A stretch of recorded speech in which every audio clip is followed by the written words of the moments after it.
ఆ కోట్ల సార్లు ఉపాసన చేసింది యుద్ధ రంగంలో ఏం చేస్తాడు? ఇలా బాణం తీస్తాడు, అస్త్రం తీస్తాడు. తీసి ఇలా ధనుస్సు మీద పెట్టగానే వాయుదేవుడికి సంబంధించిన మంత్రం ఉంటే యో వాయో రాజతనం వేద ఆయతనవాన్ భవతి అసౌ వాయో, ఇలా ఈ వాయుదేవ మంత్రం ఉంటే ఈ ఇంటి దగ్గర కోట్ల సార్లు అభ్యాసం చేశాడు కదా, అది ఒక్కసారే చదువుతాడు. ఇక్కడ మరి యుద్ధంలో కూడా 100 సార్లు చదువుతానంటే అవతల వాడు ఆగడు, ఈ లోపు వాడు వేసేస్తాడు వీడిని. నువ్వు చదువుతూ కూర్చుంటే ఇక్కడ ఉంటావా అని.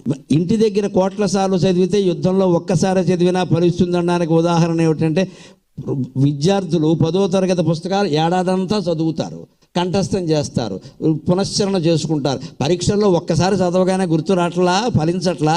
అలాగే మంత్రం కూడా, మంత్రాలు ఫలిస్తే ఖచ్చితంగా ఇంటి దగ్గర అలా శాంతం. ఇప్పటికీ ఇంటి దగ్గర సాగిన ఉపాసన ఎక్కడ సాగదు. ఇంట్లోనే కూర్చోవాలి, ఒక్కళ్ళే ఉండాలి, తలుపు వేసేయాలి, చిడత వేసేయాలి, వీలైనంత ప్రశాంతంగా ఉండాలి, చెయ్యాలి, అప్పుడే సాగుతుంది అది. అంతేగాని అరుగు మీద కూర్చున్న సంధ్యావందనం జపం చేస్తా ప్రదర్శనకి పనికొస్తుంది, దర్శనానికి పనికిరాదు.